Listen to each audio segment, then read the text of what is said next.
Survivors of the Childers backpacker hostel fire have begun arriving to mark the 10th year since the blaze. 15 people were killed.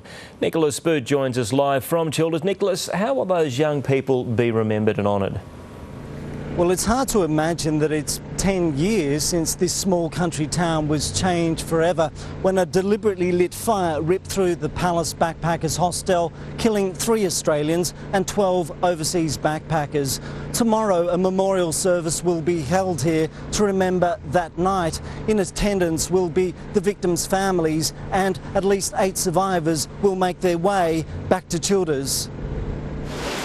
They come to this rural town seeking work on farms to help pay for their holidays. This year, it's avocados in abundance. But for many of the current crop of backpackers, they were too young to remember Childers' terrible tragedy. When you hear about it, it's quite scary. It'll never go away completely. It's always in the back of in the very, very back of the mind. Here, the community hasn't forgotten. Oh, time always makes it easier, but I don't think you forget it.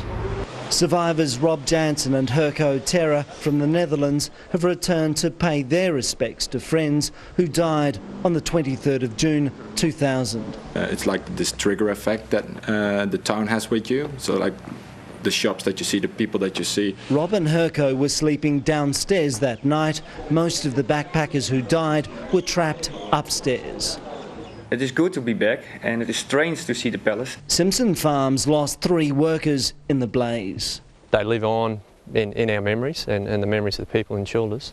A coronial inquest into the tragedy recommended much tougher laws be enforced. Fire safety is now mandatory. Fire extinguishers, safe exits to ensure another backpackers' fire won't have the same devastating impact.